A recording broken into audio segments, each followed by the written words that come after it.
video. As you can tell by the title, we're going to be doing a custom catch can setup, which I'm super excited about. So quick backstory is I did have a catch can back in the day when the car was naturally aspirated, and when I installed the supercharger, I put on the like PCV routing stuff that they recommend with the kit. It's got like a little check valve in it, I believe that's it. And then when I went and got it tuned by Revolution Automotive, they said they don't like the design that it comes with because makes it difficult to get accurate measurements on stuff on what they do, so, or what they need to see when tuning. So they switched me to the breather setup. So I've been running those for, I don't know, I guess 3 years or so since I've had the car supercharged. So as far as the breathers go, quick, I guess, personal review on them. I don't really mind them, but over time, like, you do get the smells of gas and fuel and stuff coming through them, and they do leak on the coil covers, which I kind of already cleaned this one up a little bit, but as you can see on the bottom of the O there's oil and stuff that sits on them. And when it's hot and running, you'll see like steam coming out of the breathers because it's like the oil vapors. There's nothing wrong with them. They do their job, but it's just a little bit messier.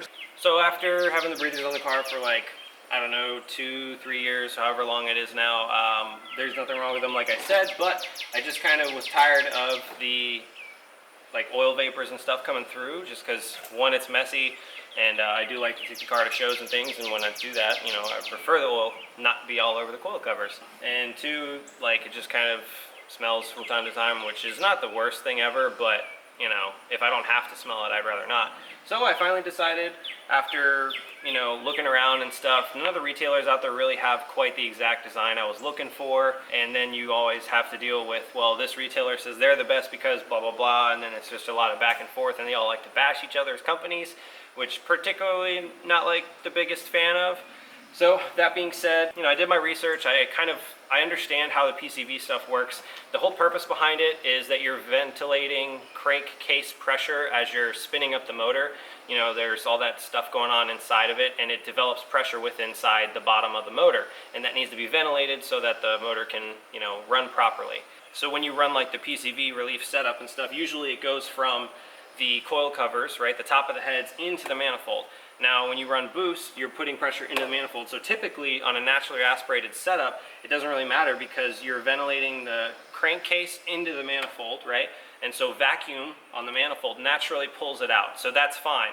But when you run boost, you have to run a check valve, because when you put pressure on the manifold, essentially what's going to happen if you don't have a check valve is it's going to try and put pressure back into the crankcase, which is the exact opposite of what you want. So normally when you run a boosted setup, you'll buy a catch can that runs a check valve, so essentially only the air can only flow one way, right? Only out of the motor. If it runs boost, it basically closes the valve, doesn't hurt anything. You know, problem there being that, well, as it's developing all that pressure, it's not ventilating as it's under boost. There's, you know, positives and negatives to both setups. Personally, I think I like the design of the breathers because it constantly allows the motor to breathe and ventilate pressure as necessary. And that being said, I like this catch can. Now, this is a UPR Breather tank, so essentially it has the benefits of a catch can, right? The line routes into the tank. It's got a catch can where it holds the oil, but it still has the breather effect where it just allows it to ventilate air right out the top. So I kind of like this because it's in between both designs. I picked this up, and what I did was I'm kind of designing my own kit here as opposed to going with like a out-of-the-box kit. So I got a bunch of AN fittings, as well as the UPR has their like valve cover high flow fittings, these pieces right here. So these are designed to just kind of twist into the top of the valve cover, and then they just let the air through, which allows it to ventilate the crankcase pressure. So what I'm going to be doing is I've got some 10 AN line, as well as a couple different fittings. So I'm going to Y it down, so it's going to T essentially, right? I've got 2 lines for both valve covers down into 1 line, which is then going to route into the breather tank and then allow to ventilate crankcase pressure, as well as catch the oil and keep my engine bay clean. So that's kind of the basics behind everything that I've got going on with this kit. So I'm going to show you the install process and the end product and kind of give you my review. So without further ado, let's get into it. So with this UPR catch can, what's nice is it does have this little drain on the bottom, so you just lefty loosey, just like a radiator, and you can drain all the oil out. So that should be pretty easy. It's got this bracket right here to mount it, and it's got threads in it, but there's no bolt provided with the catch can, so I've got to find a bolt that I can use to mount this catch can. So So I saved myself a trip to the store. I actually found a bolt that's perfect for what I need. So if you guys don't already, I highly recommend keeping like a bag, box, whatever. I got a whole bunch of old bolts, and then I found the perfect bolt for what we're doing. So good stuff. All right, so here's where the catch can's being mounted. I already had bolted it down, so that's in place. I'm just gonna throw the cover on, make sure that fits okay. So it's touching it just a little bit, but not a whole lot. Once I put the push pins in, you'll never know. I pulled the fitting off real quick of that, so now we just gotta start running hoses and then figure out like lengths and stuff, and we'll kind of just determine that as we go.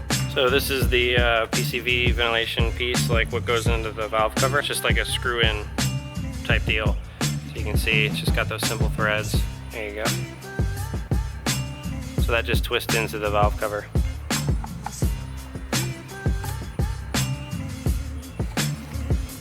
That's it.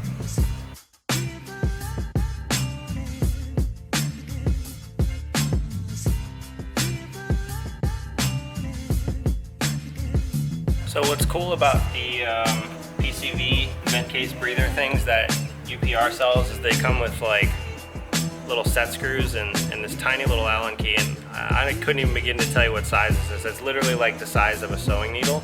If you know how big one of those are, it's freaking tiny, dude.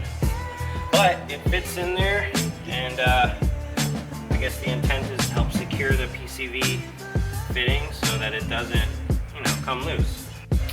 Okay, after a brief intermission, we're back. When they sent this out, whoever I bought the hose from, some eBay special thing, they used duct tape, so when I pulled it off, it like pulled all of the nylon and got it all frayed and whatnot, which you don't want when working with this. So I cut off 1 inch and just used some electrical tape, wrapped it a whole bunch of times, and I'm gonna actually leave like 1 rotation of electrical tape on there. I don't think it's gonna hurt anything inside the fitting, and that way it kind of keeps the nylon from spreading on me when I'm trying to get it into the fitting.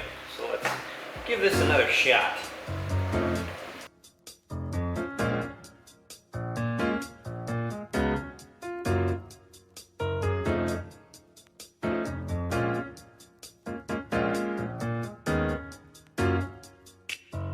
All right, got the hose all seated. You can kind of see it inside the fitting. Yeah, there you go. So then once that's done, we're gonna invert it. All right, now we can push this in. You wanna slowly start threading it, make sure it catches. Yeah, there we go. Put a little bit of pressure on the bottom side of the hose so it doesn't try and escape. All right, so that is now spinning.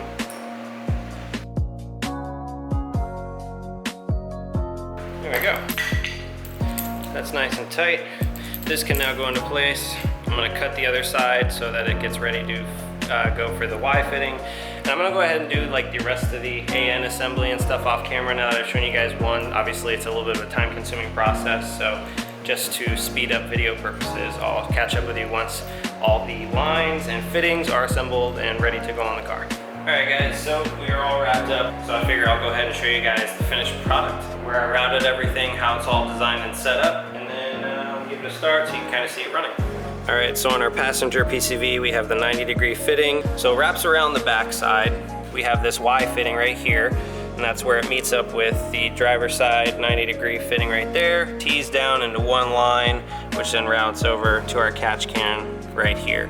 That's everything, and I guess I'll give it a start. We'll let it run, see if there's any air that comes out visibly, maybe give it like a couple little small revs, and go from there.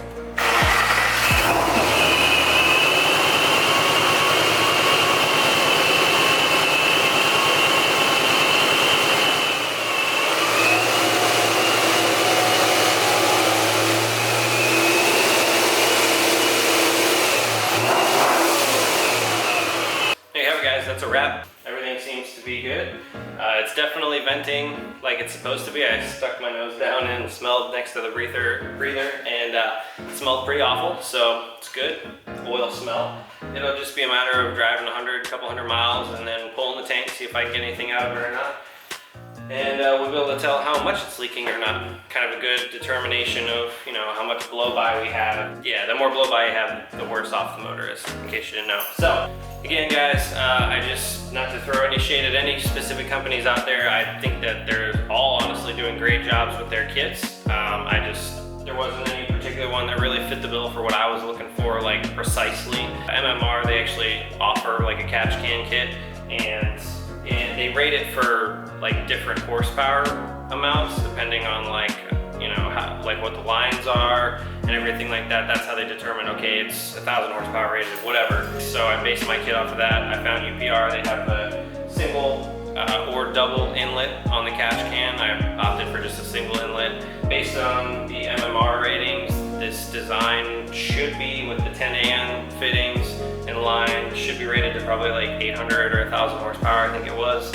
I don't remember exactly. At the end of the day, it's just a catch can. It's really not gonna make or break your car if you're going for a full send build like that. But I figured if I was gonna be doing it myself, I might as well go ahead and build one based around their horsepower ratings for kind of my end goal with the car. So, all that being said, I'm really happy with the end result here, so I'm excited to see how the oil looks in a couple hundred miles, how much we do or hopefully don't get. I think that's gonna do it for this video, guys. So if you have any questions about everything, feel free to leave them down below. Again, I got the catch can from UPR design. I came up with myself, and the fittings and lines I just got off of like eBay, I think it was. Hopefully you enjoyed the video, so if you did, definitely give it a thumbs up. That always helps out. Feel free to subscribe for the channel if you want to stay tuned for more content like this. And if you decide to make your own custom catch can design based on something like this, or even your own design, and this kind of gave you inspiration, definitely tag me in any pictures or whatever you post of it. I'd love to kind of check out and see what people are doing and what I may or may not have been able to inspire with you guys. That's gonna do it. So peace out, and we'll catch you in the next one.